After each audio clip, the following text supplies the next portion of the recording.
What is going on, guys? This is the Club of the Man 1993. This is episode number 253 of my WWE Turn Alert series.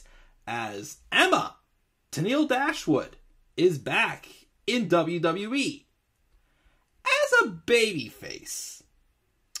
We're going to discuss this a little bit. So, first off, very glad to see Emma back. She looks great. I always liked Emma. Definitely a very underutilized star for sure. Overshadowed by a lot of different, other talents for sure. When she was around previously. She was released in October of 2017 along with Summer Rae and Darren Young. And she went off on the indies. I know she was in Impact for a while. I got to see a match she had at Rebellion last year with her and Deonna Purrazzo that I did live reactions to. This the same show where Kenny Omega and Rich Swann are on each other for title versus title.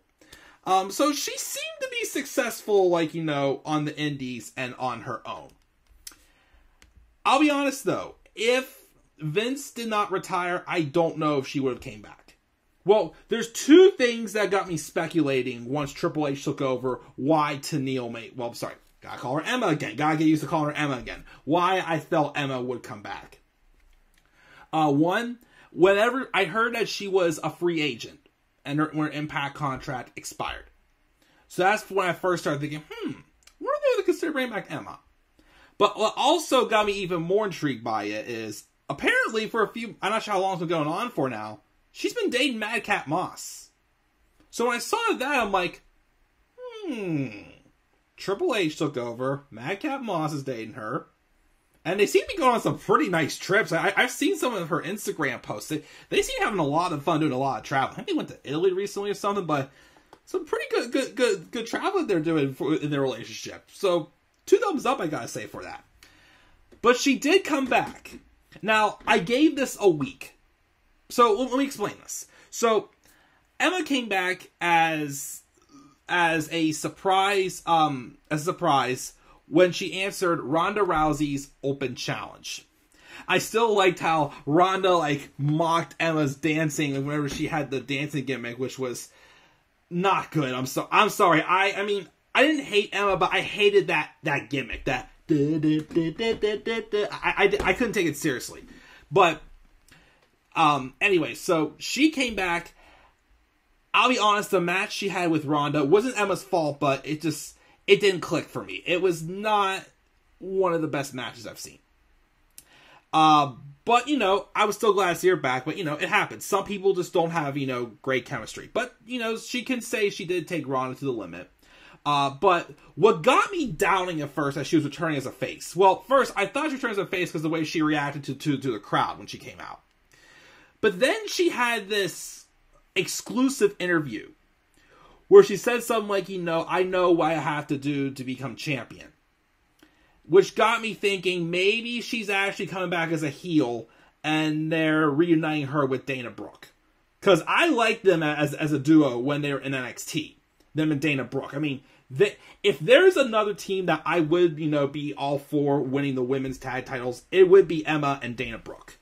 Dana Brooke, though, last season was on Raw. She was a tag team with Tamina, which seems like a temporary thing for that women's tag title tournament. I don't know if it's for real going on, which is why I have not done a turn alert on Tamina yet. Don't really want to do a turn alert on Tamina, but I actually but this past week on SmackDown, I said, okay, she's definitely a babyface because they teased a feud with her and Xia Li. Okay, reasonable, match to do. I'm not going to knock on that. I'm not sure how I feel about her coming back though as a babyface. Because, I guess because the only time I've ever seen her as a babyface is when she was doing the dancing gimmick. Because when she was heel Emma, evil Emma, not Emmalina, we can kind of forget about that. When she was heel Emma, I thought she was great. It felt like that was her right element when she was heel evil Emma. I thought she was, again, wasn't given many opportunities. But when she was given opportunities, I felt she was excellent. I kind of want to see that again. So I'm not sure. I mean, she could be a babyface because, you know, she's naturally liked, you know, even though she's a heel, you know, she's naturally liked. She is popular. I've always been a fan of her. Definitely think she's very underrated for sure. So that could be why they're kind of just rolling with it as a babyface. I'm just worried because she's going to end up like Alexa Bliss, where, like, you know, okay, she's a babyface, people like her, but she really doesn't have like a real, like, character to get invested in. You know what I mean? So I'm wondering how this will go. Like I said, I prefer as a heel, as, you know, evil Emma.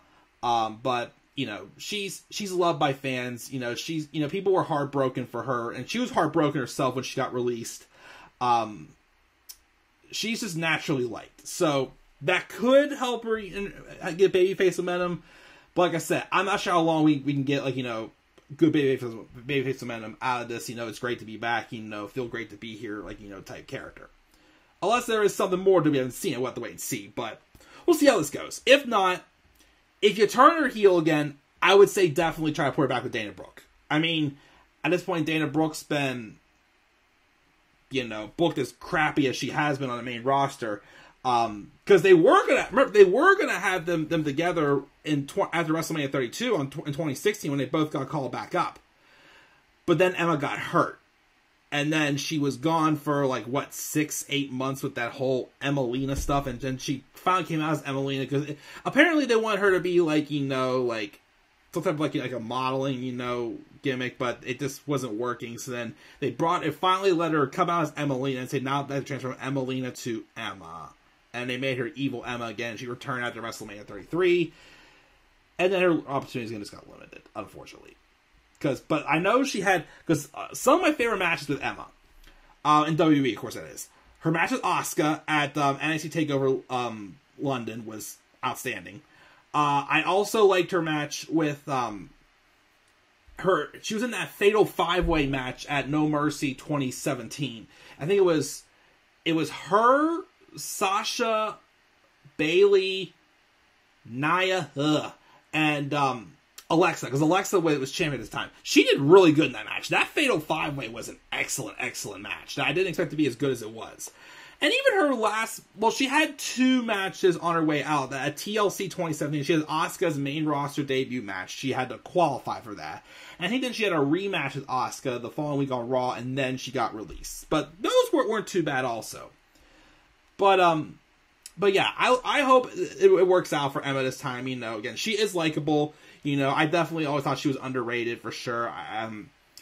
But again, we'll see what this babyface run goes. Again, I prefer her as a heel, but let's give this a chance. See where it goes. See if she can get naturally over as a babyface. And we'll go from there. So guys, that is my thoughts. Oh, of course, gotta give another match credit. Her match with Paige at NXT Arrival. Because I did go back and watch all those NXT pay-per-views. And yes, definitely give her credit for that match. That was an outstanding match too as well. But that's my thoughts on Emma returning to WWE as a babyface. What are your guys' thoughts on Emma returning to WWE as a babyface? Do you think she should be a heel, or do you think she will get over as a babyface? Do you have any favorite matches at all also for Emma in WWE, or even, you know, on the Indies, in Impact? What do you guys say about this? Are you happy as well that Emma is back? Please make sure to leave your guys' thoughts down in the comment section below. Be sure as always to slap a like on the video, subscribe for more content on my channel, and follow me on Twitter as well at DemandAirborne93. And as always, guys, please stay tuned for more WWE Turn Alert.